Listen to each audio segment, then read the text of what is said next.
나눌 말씀 마태복음 10장입니다. 1절에서 6절까지 우리 찾아서 함께 읽도록 하시겠습니다. 마태복음 10장 1절에서 6절입니다. 우리 한 목소리로 같이 읽도록 하겠습니다.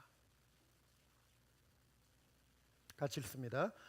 예수께서 그의 12제자를 부르사 더러운 귀신을 쫓아내며 모든 병과 모든 약한 것을 고치는 권능을 주시니라. 12사도의 이름은 이러하니 베드로라 하는 시몬을 비롯하여 그의 형제 안드레와 세베대의 아들 야고보와 그의 형제 요한, 빌립과 바돌로메, 도마와 세리마테, 알페오의 아들 야고보와 다데오, 가나나인 시몬 및 가룟 유다 곧 예수를 판 자라. 예수께서 이 12를 내보내시며 명하여 이르시되 이방인의 길로도 가지 말고 사마리아인의 고을에도 들어가지 말고 오히려 이스라엘 집에 잃어버린 양에게로 가라.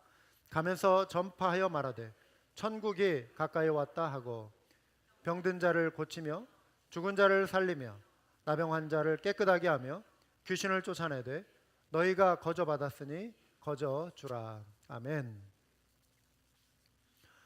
비행기를 타면 승무원들이 이제 안내 방송을 하고요. 또 그 안에서 이렇게 일을 하는 스튜어디오스가 이제 앞에 서서 소위 말하는 그 안전 교육을 간단하게 이렇게 실시하지 않습니까? 저는 이 내용은 직접 들어본 기억이 거의 없는 것 같은데요. 또 어느 비행사에서는 이런 교육을 한다고 그래요. 만약에 어린 아이를 데리고 온 부모 같으면 응급 상황에서 산소 마스크가 이제 막 이렇게 위에서 떨어지지 않습니까? 그걸 쓸 때 아이에게 먼저 씌우지 말고 엄마 아빠가 먼저 쓰라는 것입니다. 왜냐하면 엄마 아빠가 아이의 안전을 책임진 절대적인 그 상황에서 존재이기 때문에 엄마 아빠가 아이를 도우려면 먼저 살아야 한다는 것입니다. 부모가 준비하고 나서 아이에게 산소 마스크를 씌워줘야 한다, 이런 식으로 교육을 한다고 합니다. 사탕을 누군가에게 주어야 한다면 내가 사탕을 가지고 있어야지 줄 수 있는 것 아니겠습니까? 누군가와 무엇을 나누려면 내가 나눌 수 있는 그것을 가지고 있어야 하는 것입니다. 오늘 읽은 말씀에 예수님은 너희가 거저 받았으니 거저 주라, 이렇게 말씀하셨습니다. 이 말씀의 내용은 마태복음 10장 이제 전체가 예수님이 12제자에게 이제 파송하시는 장면인데요. 뭐냐면은 이제 계속 보여주시고 본을 보여주시는 가운데 예수님이 친히 앞서서 전도를 하시잖아요. 그런데 이제 너희가 한번 나가서 해봐라, 이것입니다. 현장에 나가서 한번 실습을 해봐라. 그리고 돌아와서 어떤 상황이었는지 보고도 하고 또 한번 이렇게 평가도 해보고 하는 시간을 갖자. 소위 말하는 훈련의 하나의 일환으로서 제자들을 전도 훈련시키시는 내용 가운데 하신 말씀입니다. 그러면서 예수님이 제자들에게 너희가 거저 받았으니까 이제 거저 주라, 이렇게 하시거든요. 그럼 제자들이 지금 무엇을 받았는가, 오늘 그 내용을 좀 살펴보려고 합니다. 그리고 이 말씀이 단지 이 당시에 예수님이 제자들에게 하신 말씀으로 끝나는 것이 아니라 저의 오늘 말씀의 요점은 이 말씀이 저와 여러분에게 상관이 있다는 것입니다. 그렇다면 우리가 받은 것이 또 무엇이고 우리가 주어야 할 것이 무엇인가, 이것을 살펴보는 것이 오늘 말씀의 주제입니다. 제자들이 받은 것, 첫 번째로 제자들은 권능을 받았습니다. 1절에서 4절까지의 내용 중에 우리 1절을 한번 읽어보시면요, 우리 한 목소리로 같이 읽겠습니다. 예수께서 그의 12제자를 부르사 더러운 귀신을 쫓아내며 모든 병과 모든 약한 것을 고치는 권능을 주시니라 그랬습니다. 예수님이 주신 것은 더러운 귀신을 쫓아내며 모든 병과 모든 약한 것을 고치는 그런 권능이었다, 이렇게 말씀하고 있습니다. 예수님은 이러한 권능을 가지신 분이셨습니다. 예수님이 오셔서 천국 복음을 전파하시고 회당에서 가르치시고 그 다음에 여러 가지 모든 질병을 지닌 사람들의 병을 고쳐주셨거든요. 이것을 잘 요약하고 있는 내용이 마태복음 9장 35절입니다. 그 내용을 한번 보시면요, 예수께서 모든 도시와 마을에 두루 다니사 그들의 회당에서 가르치시며 천국 복음을 전파하시며 모든 병과 모든 약한 것을 고치시니라 그랬거든요.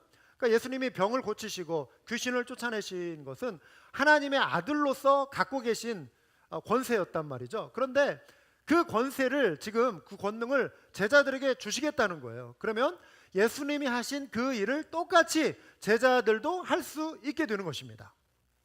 그래서 제자들도 이러한 기적을 행하고 병자를 치유하고, 그렇죠?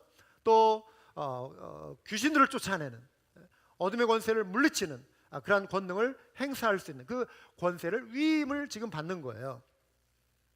그래서 제자들은 예수 그리스도를 통해서 그 이름의 능력을 이들이 받고요, 그 능력을 의지하며 나갈 수 있게 된 것입니다. 예수 그리스도의 이름의 능력, 우리 그리스도인들에게 이것은 무척 중요합니다.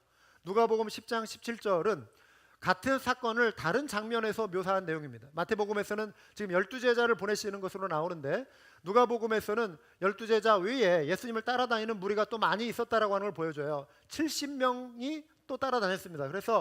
그러니까 큰 무리가 예수님 주변에 항상 있었던 것이죠. 물론 소수만 데리고 움직이실 때도 있었지만 70명을 불러서 둘씩 짝지어서 각 성, 각 마을로 이렇게 지금 파송하시거든요. 그들이 돌아와서 기뻐하며 돌아와, 지금 전도 여행을 마치고 돌아와서 하는 말이 이거예요. 주여, 주의 이름이면 귀신들도 우리에게 항복하더이다 그래요. 주의 이름이면, 이 표현이 굉장히 의미 있는 표현입니다. 여기에서 중요한 것은 예수 그리스도의 이름이 가진 권능이거든요. 예수님이 이 보고를 받으시고 제자들에게 하신 말씀이 이겁니다. 내가 너에게 뱀과 전갈을 밟으며 원수의 모든 능력을 제어할 권능을 주었으니 너희를 해칠 자가 결단코 없으리라 그랬어요. 할렐루야. 여기에서 뱀과 전갈은 문자적으로 이렇게 막 기어다니는, 사막에 기어다니는 그런 뱀과 전갈 아니에요.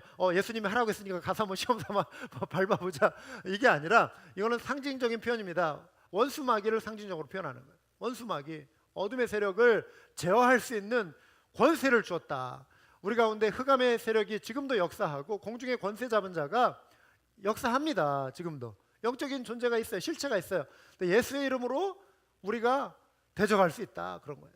뱀과 전갈을 밟을 수 있는, 사망 권세를 깨뜨리신 부활하신 예수 그리스도의 권세를 힘입어서, 그렇죠? 할렐루야.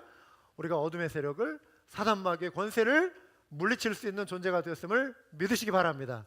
그런데 이 권세는 내 이름으로 하는 거 아니에요. 여기에 베드로도 나오고 12제자 이름이 나오는데, 베드로가 가서 베드로 나의 이름으로 명하노니 귀신아 물러가라 이러지 않았어요. 역사하지 않거든요. 야고보가 내 야고보의 이름으로 명하노니 병든 자는 일어나라 이러지 않았거든요. 여기 보면은 주의 이름으로 그랬단 말이에요. 주의 이름으로 귀신들도 우리에게 항복하다이다. 제자들은요, 자신들의 이름으로는 아무것도 할 수 없는 존재라는 걸 그들이 인정해야만 했습니다. 여러분, 제자를 비롯해서 우리도 마찬가지입니다. 우리 역시 우리가 받은 권능은 구원자 되시는 예수 그리스도의 이름을 의지하며 나가는 권능이에요. 예수님의 이름을 의지할 때 우리 가운데 하나님의 그 응답이 있고요, 하나님이 일하시고요, 그렇죠. 또 하나님이 일하시는 걸 통해 주님께서 영광 받으시는 것입니다. 그러니까 주님의 이름으로 함으로 주님께서 영광 받으시는 것이죠. 그래서 우리는 예수의 이름으로 우리 역시 귀신을 쫓아낼 수 있는 권세를 받은 존재예요. 이 사실을 믿으시기 바랍니다. 이 사실을 믿으시기 바라요. 믿는 자에게 이런 표적이 따르리니 그랬어요. 물론 이 시대에 하나님께서 의사를 통해서 병을 치유하십니다. 그래서 공부도 열심히 하고 또 좋은 의사가 되어야 합니다.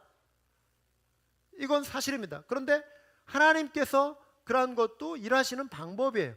그렇지만 우리 모든 믿는 자는 아프면 무조건 다 의사에게 다 미루고 이러는 것이 아니라, 그 모든 치유의 과정, 의사의 손길을 우리가 의지하는 모든 전 과정에서도 좋은 의사를 만날 수 있게 해주시고, 또 의사에게 지혜를 주시고, 또 치유가 잘 이루어질 수 있도록 수술의 과정에도 함께 하시고, 그것을 위해서도 기도하시고, 또 여러분이 직접 아픈 환자들을 위해서도 예수의 이름으로 그분들의 병 낫기를 위해서 기도하고, 이러한 살아있는 신앙을 우리가 가져야 할 줄 믿습니다. 네?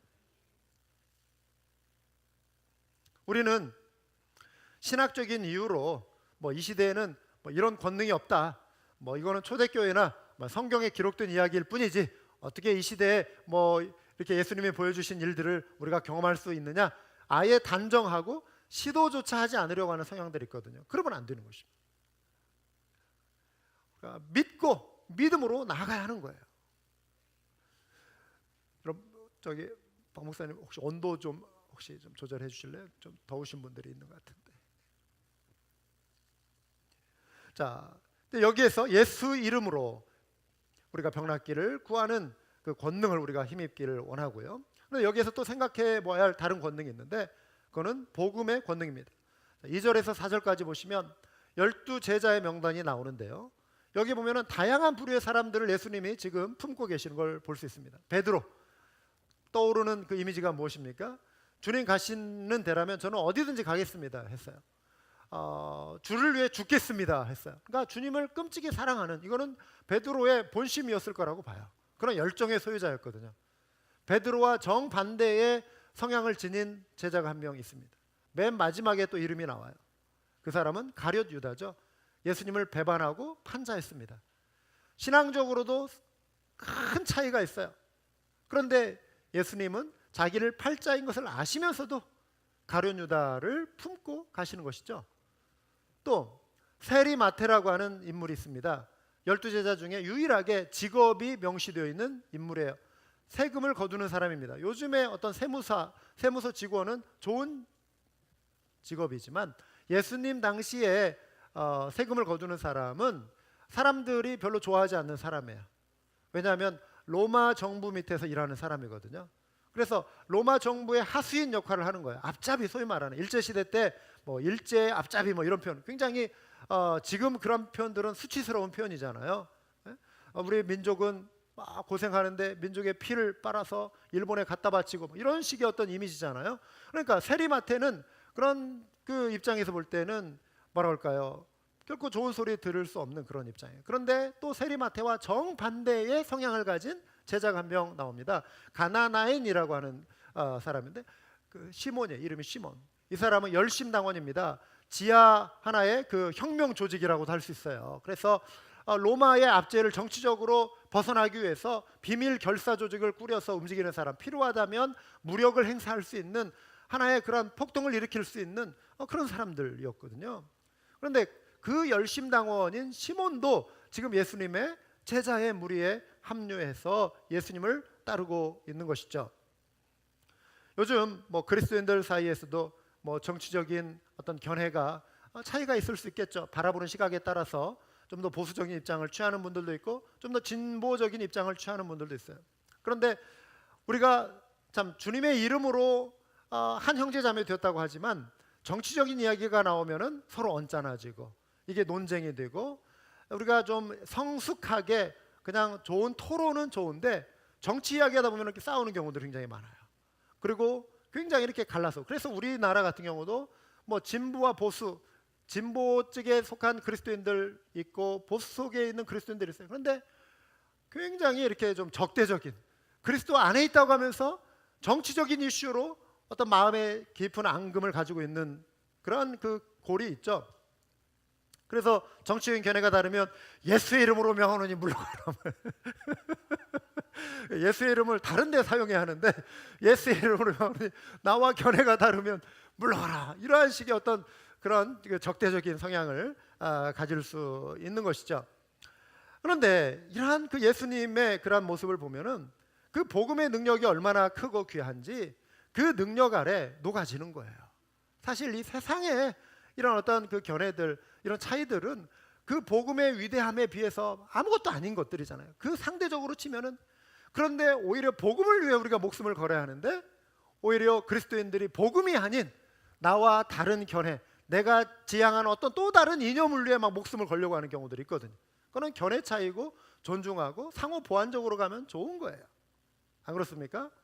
근데 예수님의 복음의 능력을 우리가 바라본다면 그런 입장에서 복음의 능력을 우리가 힘입는 것이 필요한 것이죠. 지난 한 주 동안에 뭐 여러분 요즘 참 뉴스에 대한 우리가 뭐 촉각을 많이 세우고 있지 않습니까? 뭐 미국과 북한 사이에 지금 이런 그 정상회담과 관련해서 뭐 취소가 됐다가 또 다시 이게 지금 성사가 될 것처럼 비춰지고, 뭐 옛날에 남북한의 정상이 만나려면 오랫동안 준비하고 뭐 몇 개월 또 준비하고 그랬는데 발표하고 나서도 보니까 그냥 하루 저녁 잠자고 일어나니까 뭐 정상이 또 만났다고 뭐 그런 뉴스가 전해지더라고요. 그러니까 지금 굉장히 긴박하게 돌아가고 있습니다. 현 시대에 가장 강력한 영향력을 가진 그런 나라들 그리고 이런 지도자들이라 할지라도 평화를 위해 이 사람이 할 수 있는 것은 지극히 제한적인 것을 우리가 보게 됩니다. 이 땅에서 평화로 가는 길은 좀 멀고 어렵습니다. 정치와 인간 정부는 한계가 있죠. 개개인도 이런 관계 면에서 참 한계가 있어요. 우리가 다른 사람과 화평하게 지내는 것, 우리의 개인적인 노력으로, 우리의 의지만으로 참 쉽지는 않습니다. 그러니까 하나님께서 우리에게 보여주시는 은혜가 아니면 우리의 마음에 이렇게 다 응어리진 이런 그런 감정들을 녹여낸다는 게 쉽지 않아요. 우리가 이것을 인정할 수밖에 없는 것이죠.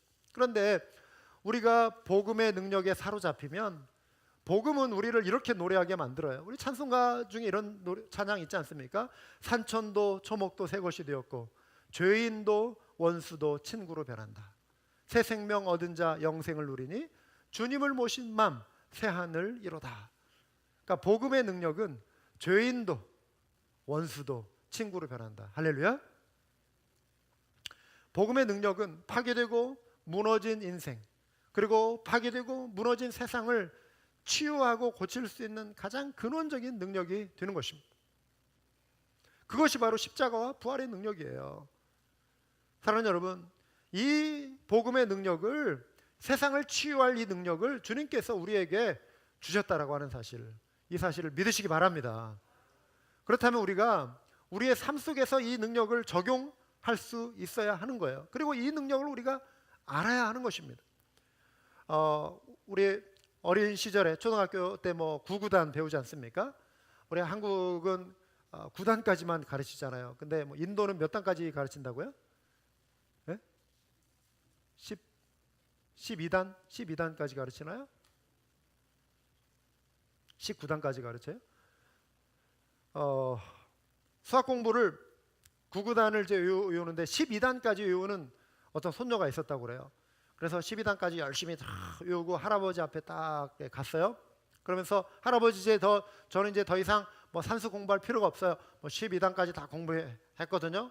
그러니까 할아버지가 눈을 이렇게 쨍긋 감으면서 손녀에게 이렇게 말씀을 했다라는 거예요. 그럼 13 곱하기 13은 뭘까?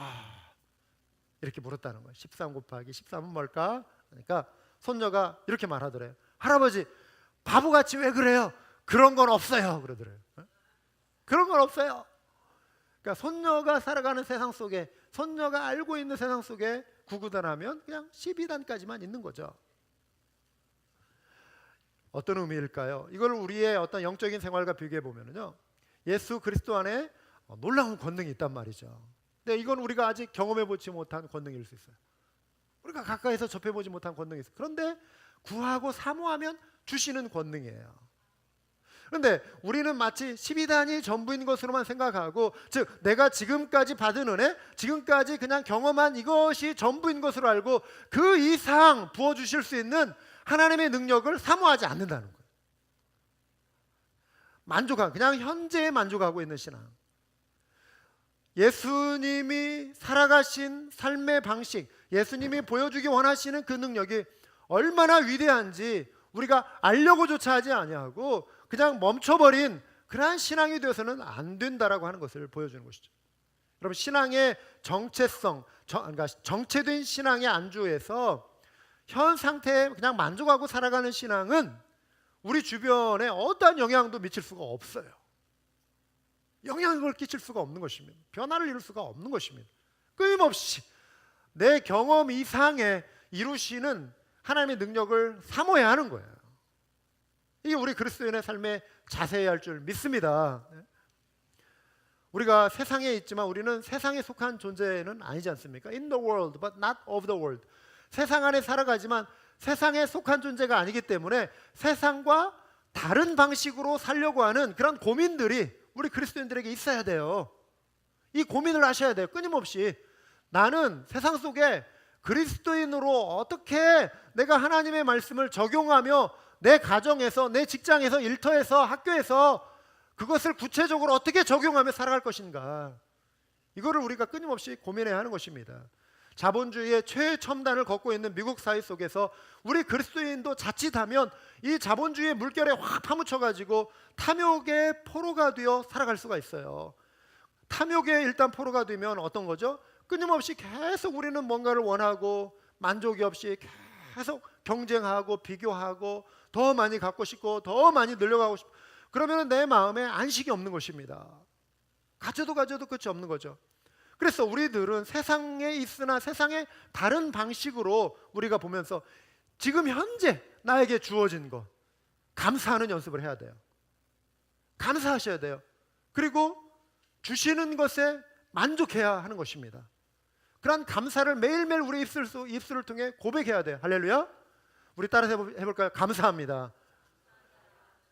이 감사함을 지금 현재의 모습 속에서부터 내가 원하는 무엇이 이루어지면이 아니라 지금 현재 내가 누리고 있는 것, 지금 현재 주신 것, 여기에 대해서 감사하며 살아가는 삶의 방식, 이게 우리의 삶의 습관이 되어야 하는 것이죠. 모든 것을 우리가 가진 기술과 능력으로 다 해결할 수 있다라고 만드는 게 인본주의적인 가치관이에요. 사람이 중심이고 사람이 모든 것을 다 이룰 수 있다라고 보는 기술, 과학, 만능주의 속에 인간이 소망하고 원하는 것을 다 이뤄낼, 심지어 뭐 인간의 생명 이제 500세까지 막 연장해 보겠다고 막 하고 야심찬 막 이런 계획을 세우고 이러한 그 시대 속에 우리가 지금 이렇게 지금 들어서 있지 않습니까? 그런데 오래 사는 그 자체가 중요한 것이 아니잖아요. 500세까지 살면 그게 무슨 큰 의미가 있겠어요? 중요한 건 의미 있는 삶을 사는 거잖아요. 가치 있는 삶을 사는 거잖아요. 하나님의 백성답게 다른 방식으로 살아가는 것, 이것이 중요한 것이죠. 그래서 하나님 앞에서 우리가 교만해서는 안 되고 하나님을 의지하고 하나님의 말씀을 두려워하며 살아가는, 하나님을 향한 그 두려움을 갖고 살아가는, 이것이 세상 속에서 우리 그리스도인들이 보여줘야 할 복음의 능력이 되는 것입니다. 이 능력을 우리가 힘입어야 하잖아요. 그러면 우리가 이 능력이 있다라고 하는 것은 또 알겠는데, 이 능력을 중요한 거는 아는 것이 아니라 힘입어야 돼요. 우리가 활용할 수 있는 주님이 보여주시는 권능으로 우리가 세상 속에 나가야 하려면 힘입어야 하는데, 이 능력을 힘입는 시간 중에 하나가, 그 중에 하나가 예배 시간입니다. 여러분들이 이렇게 피곤한 중에도 오셔서 나오신 거는 뭐냐면은 주님이 보여주시는 그 능력을 힘입기 위해 나오신 거예요. 그래서 예배를 마치고 돌아가실 때는 우리 모두가 이 능력을 맛보고 돌아갈 수 있기를 바랍니다. 이것을 좀 사모하시고 오늘 말씀에 또 참여해 주시기 바랍니다. 그래서 주일은 주님 안에서 기뻐하는 시간입니다. 주일날 오셔가지고 마음이 힘들어 가시면 안 돼요. 주일은 기뻐하는 시간. 2004년 교회를 개척하면서 제가 그때 뉴스코리아 신문에서 이제 개척하는 교회들 이렇게 인터뷰 하잖아요. 그래서 제 마음에 그런 소원이 있었어요. 한맘교회는 이런 교회가 됐으면 좋겠습니다. 인터뷰하면서 우리 교인들이 교회에 오면 웃고 갈 수 있는 교회가 됐으면 좋겠습니다. 교회에 오면은 좀 많이 웃고 갈 수 있는, 이민생활 지치고 힘들고 피곤한데 교회까지 와가지고 막 인상 쓰면 힘들면 안 되지 않습니까? 교회에 와서는 좀 웃고 갈 수 있으면 좋겠어요. 우리가 웃음을 누릴 수 있는 그런 요소들이 많이 있지 않습니까? 그러니까 주일은 주님 안에서 안식함으로 우리가 우리 마음의 평안을 누리고,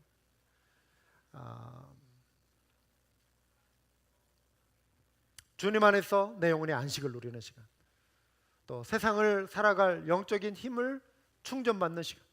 우리가 밤에 침대에 이렇게 누워서 자는 거는 우리의 육체에 쉼을 주는 시간이지만, 이 예배 시간은 우리의 영혼에 쉼을 주는 시간이에요.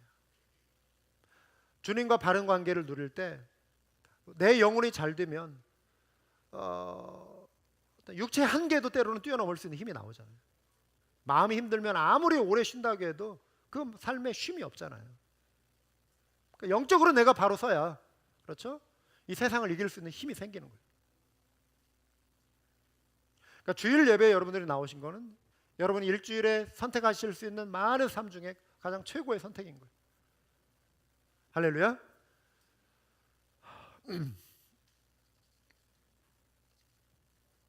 자, 두 번째로 제자들은 보냄을 받았습니다. 따라서 볼까요? 제자들은 보냄을 받았습니다. 우리 같이 한번 읽겠습니다. 예수께서 이 12를 내보내시며 명하여 이르시되 이방인의 길로도 가지 말고 사마리아인의 고을에도 들어가지 말고 오히려 이스라엘 집에 잃어버린 양에게로 가라. 5절에 보시면 12제자, 예수께서 이 12를 내보내시며 그랬습니다. 내보낸다, 12를 말씀하시는데 제자라는 이름도 있지만 이제 이어지는 내용에 보면은 사도라는 표현이 나와요. 사도 많이 들어보셨죠? 12사도. 사도라는 이름의 뜻은요, 보냄받은 자라는 뜻이에요. 보냄받은 자. 사도는 하나의 직분이기도 하지만 동시에 어떤 일을 하는 사람인가, 그 일을 나타내 주는 거예요. 보냄받았다. 그리고 이들이 이제 보냄받았다라고 하는 것은 가라는 명령에 순종하는 것이죠. 가라. 그래서 명령받고 이제 사명을 받은 존재죠. 그래서 우리가 미션이라는 말 많이 쓰잖아요. 선교 혹은 사명 할 때 미션이라는 말도 보내다, 보냄받다 이런 뜻을 가지고 있어요. 그러니까 사도들이 보냄받아서 미션을 수행하는 거예요. 사명을 수행하는 것입니다. 제자들은요, 보냄받기 위해 부름받은 존재예요. 우리 역시 세상에 보냄받기 위해 주님 안으로 부름받은 존재. 주님이 우리를 불러 모으셨어요. 우리를 훈련시키시고 다시 세상에 보내시는 거예요. 우리 일터로, 가정으로, 직장으로, 학교로, 삶의 자리로 우리를 보내시는 것입니다. 자크 엘룰이라고 하는 프랑스의 신학자가요, 이런 말을 했어요. 하나님의 성령은 인간이라는 도구를 통하여 활동하신다. 성령께서 우리 사람을 통해서 활동하신다 그랬습니다. 하나님의 구원 계획은요, 하나님이 그냥 저 위에서 공중에서 내가 너희를 구원한다 이렇게 말씀으로 하신 것이 아니에요. 예수 그리스도를 세상에 보내시고 그랬죠. 독생자를 보내심으로 독생자를 통하여 구속을 이루신 것이죠. 그런 것처럼 이 시대에 살아가는 많은 사람들에게 성삼위일체 하나님은 저와 여러분을 통해서 세상을 구원하는 일을 이루어 가시는 거예요. 우리에게 구원하는 능력은 없어요. 우리는 단지 사명받아서 구원자 되시는 예수 그리스도의 복음의 능력을 소개해 주는 거예요. 그것을 선포해 주는 것입니다. 그런데 그것을 할 수 있는 매개체, 수단, 도구가 바로 저와 여러분이 된다는 것입니다. 예수님은 이스라엘 잃어버린 양에게 제자들을 보내셨죠. 잃어버린 영혼에게 우리가 나가야 합니다. 우리가 보냄받았다 이 말은, 이 말을 딱 들을 때 어떤 분은 뭐 내가 지금 부름받았다, 내가 뭐 보냄받았다, 이게 어떤 감동이 없이 그냥 이렇게 막 지금 이렇게 들릴 수도 있어요. 이 단어에 우리가 좀 관심을 가져볼 필요가 있습니다. 왜 이게 지금 감동이 없을까? 어쩌면 복음의 감격이 내 속에 사라졌기 때문일 수도 있어요. 또 하나는 그런 분이 없기를 바라지만 잃어버린 영혼에게 가라라고 하는 이 말에 의미가 나에게 전혀 와닿지 않는 분이 혹시라도 있다면 어쩌면 그분 자체가 잃어버린 양의 상태에 있기 때문일 수도 있어요.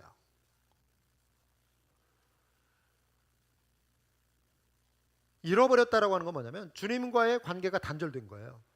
하나님의 영원한 생명과 단절되어 여전히 죄와 사망의 권세 아래 지배받고 있는 상태입니다. 그래서 예수 그리스도 그 구원의 이름, 예수 그리스도 그 주 되신 이름, 그분을 맞아들이라고 하는 이 구원의 초청장에 반응하시고 구원의 울타리 밖에 머물러 계신 것이 아니라 구원의 울타리 안으로 들어오시는, 그래서 잃어버린 영혼, 잃어버린 양이 되지 않고 주님께 발견되고 주님이 찾아내셔서 구원의 울타리 안으로 들어오시는 은혜가 있기를 주님의 이름으로 축원합니다. 여기에 그 울타리 밖에 계신 분이 한 분도 없기를 바라요. 예수 그리스도를 나의 구원자여 생명의 주인으로 모셔드릴 때 구원의 울타리 안에 들어오는 것입니다. 보냄받은 대상은요, 교회 내부적으로 우리 가까이에 있습니다. 그래서 말씀의 양육을 통해 우리가 경건의 능력과 감격을 회복하고 또 그런 어떤 과정 속에서 우리가 구원의 감격을 우리가 이렇게 누릴 수 있는 것이죠. 이번 여름에 우리가 아까 광고 시간에 말씀드린 것처럼 이제 1:1 양육 프로그램을 좀 교회 내부적으로 시행해 보려고 하는데요. 목적은 경건의 습관을 기르는 것입니다. 이번 한 주 지금 온도가 막 이제 올라가고 이제 드디어 텍사스의 뜨거운 여름이 시작이 되었지 않습니까? 덥다 차원이 아니라 이거는 뭐 이제는 뭐 정말 뜨거운 여름입니다. 이럴 때 한 번씩 소낙비가 쫙 내려주면 얼마나 또 시원합니까? 단비잖아요, 그렇죠? 영적으로 보면 은혜의 담비, 우리가 사모하는. 어릴 적에 그런 기억이 있어요. 뭐 그게 저희 집이었는지 아니면 옆집이었는지 어디였는지 모르는데 그 처마를 통해서 이렇게 물이 쭉 떨어지는데 빗물을 사용하기 위해서 빗물을 이렇게 받아두는 어떤 그 광경을 제가 본 것 같아요. 그러려면 집안에 있는 큰 그릇은 다 동원하더라고요. 물이 많이 떨어지는 쪽에다가 뭐 세숫대야도 갖다 놓고 뭐 넓은 큰 뭐 우리 뭐 다라이라고 표현하잖아요. 다라이 빨간색 다라이 생각나세요? 꼬마들 목욕도 시키고 거기에 물장구도 치게 만들고 그런 것도 막 갖다 놓고 물이 막 이렇게 떨어져서 빗물을 모으더라고요. 그걸 뭐 어디에다 이렇게 쓰려고. 그러면은 여러 개를 이렇게 놓아두면 더 많이 받을 수가 있는 것이죠. 우리에게도 은혜의 담비가 필요합니다. 은혜의 담비를 받아야 돼요. 우리가 그냥 영적으로 변화되는 것이 아니라 은혜의 담비를 우리가 받을 때, 하나님이 우리를 만나 주실 때, 그렇죠? 하나님의 임재를 우리가 경험할 때 우리가 영적으로 변화되는 거예요. 그런데 그러려면은 그 다라이가 우리에게 필요해요. 다라이, 세숫대야가 필요해요. 그게 소위 말하는 경건의 습관이에요. 보세요. 우리가 기도할 때 기도의 자리에서 하나님이 우리를 만나 주세요. 아멘. 우리가 말씀을 읽을 때 말씀을 읽는 순간 내 영이 살아나는 은혜를 경험해요. 할렐루야. 말씀이라고 하는 세숫대야가 필요해요. 그 공간이 필요해요. 말씀을 우리가 묵상하고 또 전도도 우리가 참여해 보는 거예요. 김밥 전도도 나가보고 사람들에게 입을 열어서 예수님에 대해 소개해보고. 그럼 전도하는 과정 속에 받는 사람만 혜택을 받는 것이 아니라 전하는 사람에게도 하나님이 은혜를 주세요. 성령께서 함께 하시고 기쁨을 주신단 말이죠. 그리고 믿음의 사람들하고 교제하는 그 자리에도 마찬가지예요. 이렇게 예배드리는 자리도 마찬가지예요. 근데 이거는 영적인 습관이 필요해요. 처음부터 기도가 쉽지 않아요. 처음부터 말씀 읽는 것이 쉽지 않아요. 습관입니다.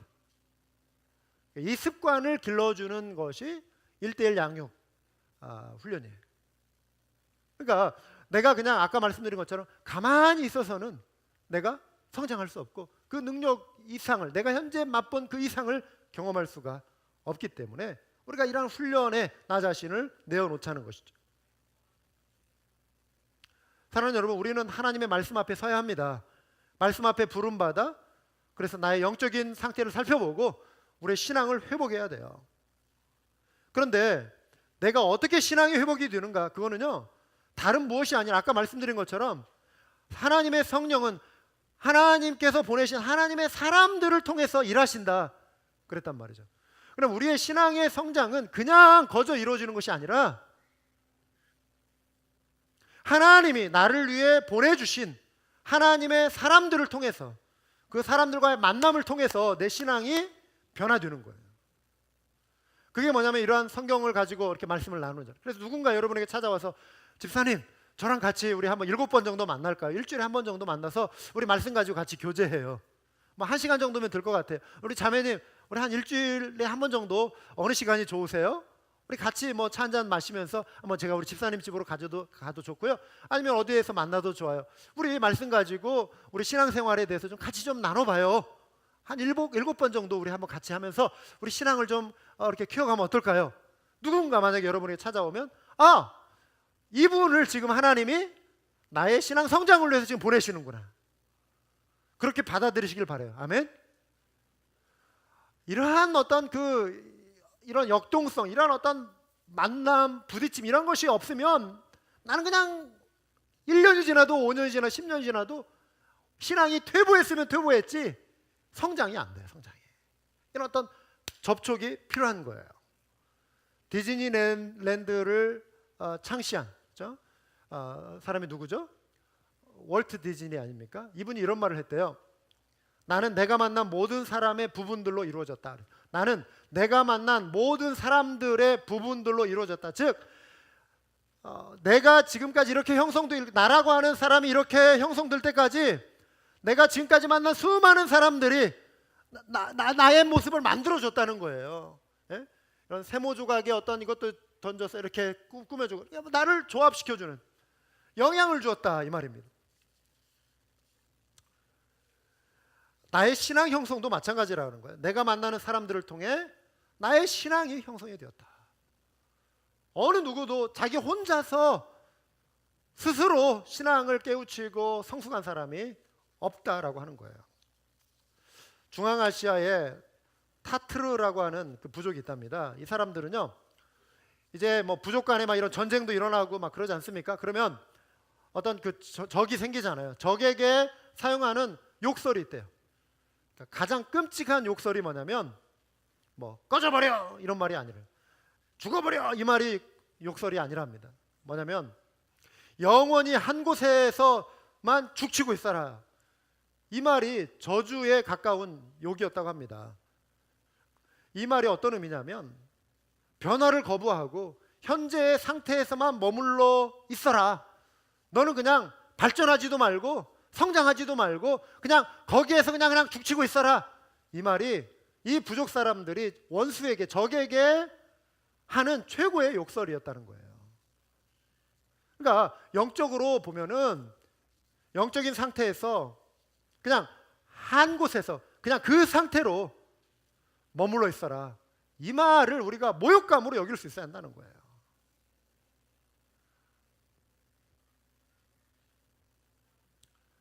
믿음이 성숙한 사람들과 교제하고 그들로부터 신앙의 권면과 도전을 받아들이실 수 있길 바랍니다. 이것이 보냄받은 자의 삶을 살아가는 사람들과의 만남이고, 또 우리가 그것을 실천할 때 보냄받은 자로서의 삶을 순종하는 것입니다. 자, 마지막으로 제자들은 천국을 받았습니다. 7절과 8절 우리 같이 한번 읽겠습니다. 가면서 전파하여 말하되 천국이 가까이 왔다 하고 병든 자를 고치며 죽은 자를 살리며 나병 자를 깨끗하게 하며 귀신을 쫓아내되 너희가 거저 받았으니 거저 주라. 여기에 전파라는 말이 나오잖아요. 옛날에 이 말이 여기서 나왔답니다. 황제에게 아들이 태어나잖아요. 이제 그 왕권을 이어갈 후계자가 태어난 거니까 얼마나 좋은 소식이에요. 그래서 백성들도 기뻐해주고 이 황궁 안에서도 이게 너무 좋은 소식이에요. 그래서 나팔을 불면서 왕자가 태어났다, 이것을 이렇게 선포한다는 거예요. 네? 우리 조선 왕조 500년 역사 속에서도 이렇게 그 직계 혈통에 의해서 계속 이렇게 지금 혈통이 내려왔잖아요. 우리 역사를 우리 잘 아시는 우리 서집사님 계신데, 이게 조선 후엽에 이르러서 이게 딱 끊긴 때가 있었다고 하더라고요. 그게 아마 정순 헌종까지입니까, 집사님? 그때까지인가 이렇게 직계가 되고 철종부터인가 이때는 이제 반계. 예?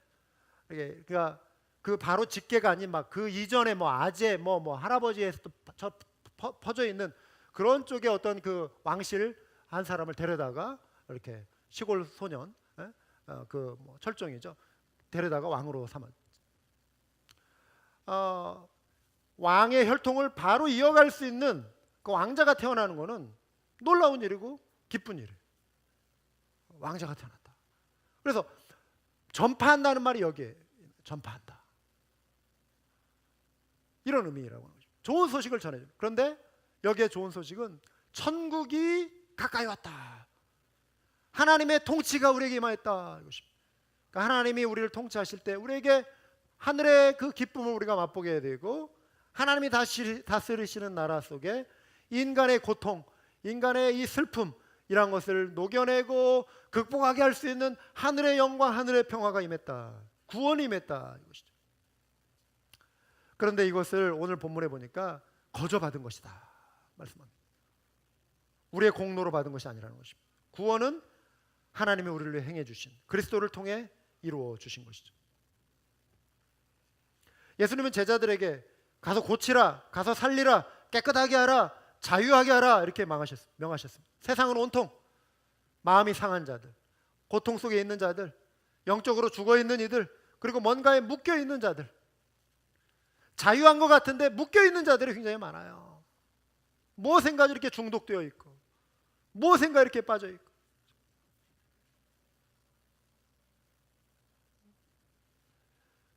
죄에 묶여 있고 어둠에 묶여 있고, 이런 것이 내 뜻대로 사니까 뭔가 기쁨을 줄 것 같은데 거기에는 기쁨이요, 천국의 기쁨은 그런 곳에 없는 거예요. 하나님의 통치를 온전히 받을 때 그 안에 기쁨과 평강이 있는 거예요. 그러니까 천국에 임했다라고 하는 것은 저와 여러분에게 기쁨의 소식이 되는 거예요. 이거를 나누라고 하신 것이죠. 그래서 사랑하는 여러분, 우리가 예수 그리스도의 이름으로 나가고 예수 그리스도의 이름의 능력을 믿고 복음의 능력을 선포하는 자들이 되어야 돼요. 그럼 우리가 그것을 누려야 하지 않겠습니까?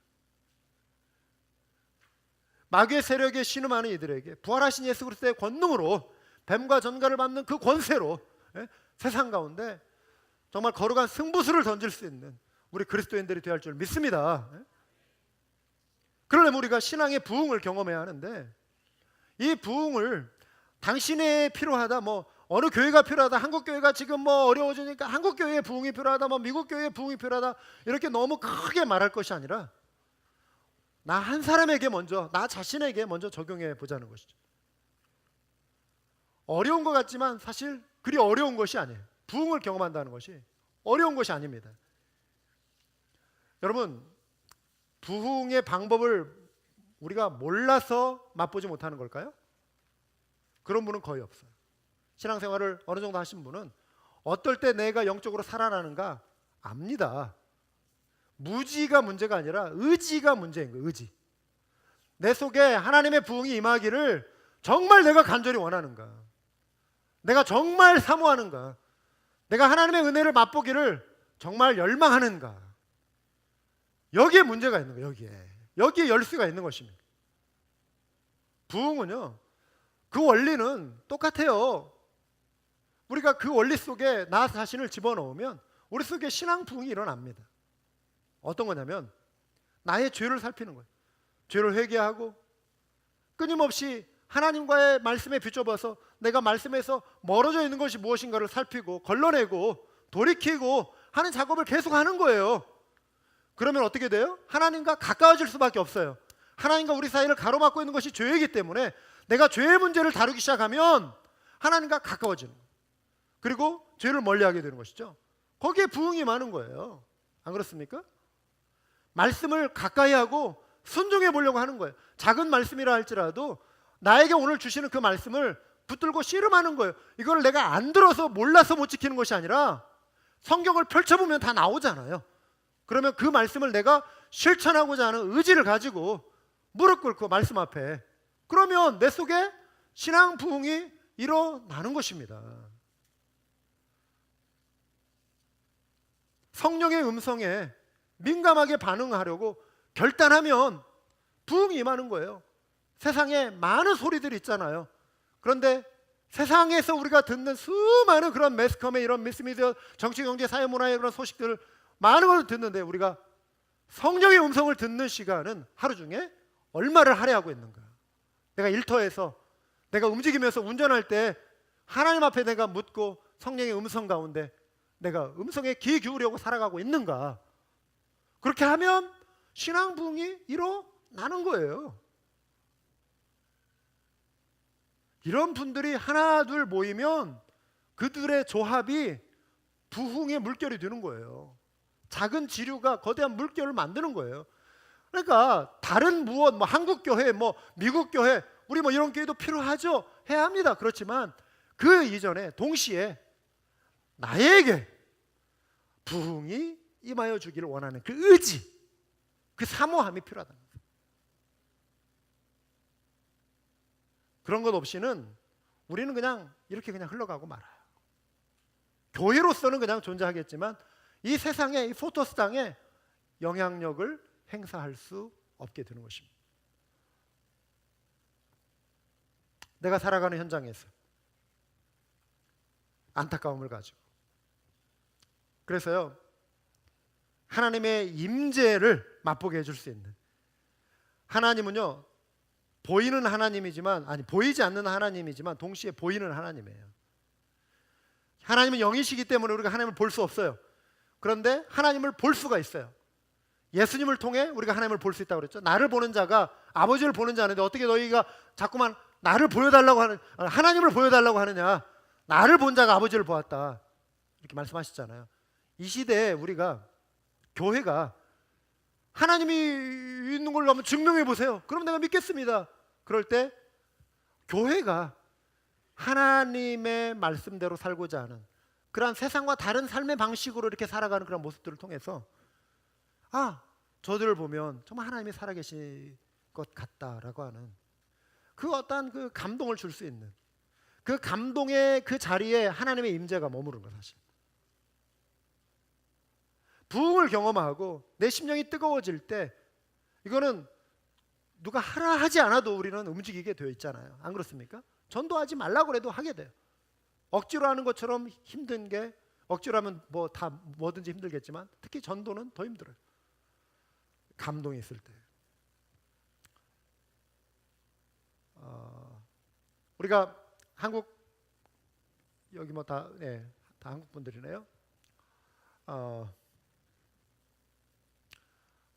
우리 한국 역사, 선교 역사 우리가 참고로 이렇게 좀 알아두면 좋을 것 같아요. 우리 한국의 조선 땅에 맨 처음 발을 땅에 댄 개신교 선교사가 있습니다. 이분은 독일 출신의 선교사였는데요. 칼 귀즐라프라고 하는 분이에요. 귀즐라프.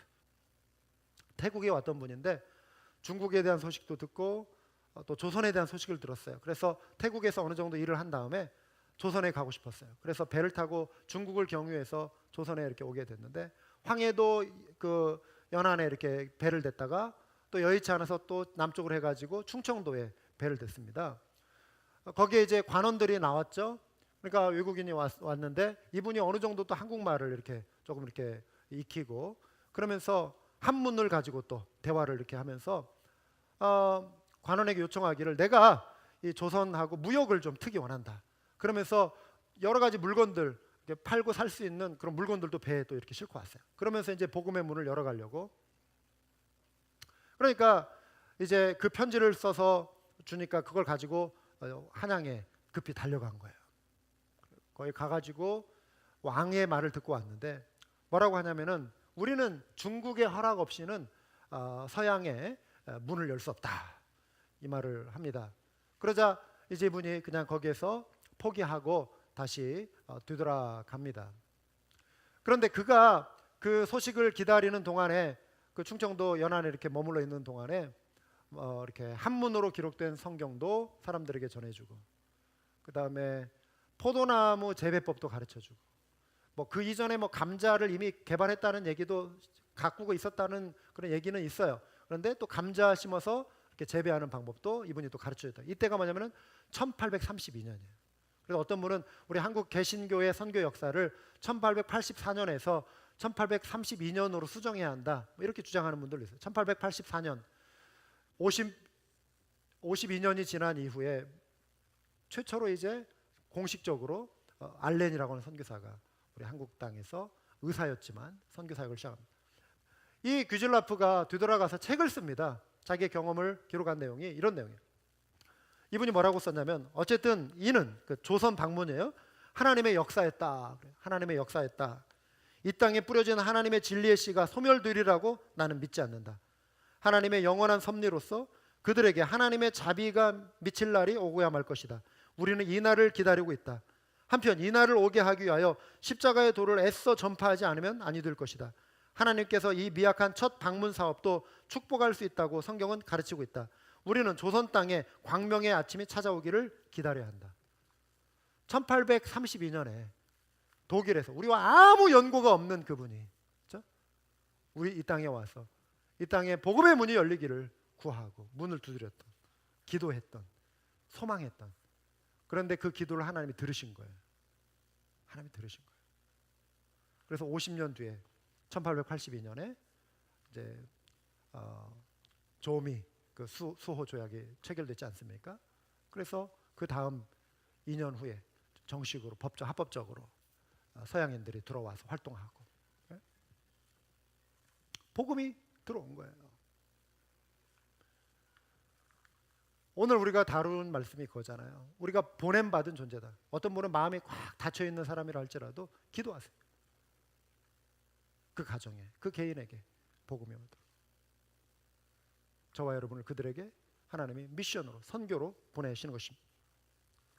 지금 우리가 누리고 있는 이 복음, 이 감사의 영광스러운 이 복음은 오래전에 우리보다 앞서 권능을 받고 보냄을 받고 천국을 받은 이들의 수고와 기도의 열매입니다. 이제 저와 여러분에게 이 사명이 맡겨졌습니다.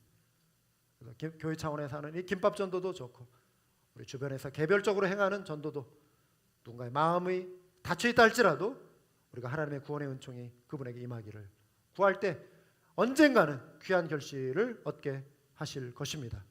거저 받았으니 거저 주라는 말씀, 이거는 가장 위대한 분이 가장 위대한 선물을 나누라고 하달하신 가장 위대한 명령입니다. 이 말씀에 우리가 반응하여 우리가 받은 이 천국을 이번 한 주 가까이에 있는 이웃과 나누는 그런 은혜가 있기를 주님의 이름으로 축원합니다. 우리 한번 기도하시겠습니다.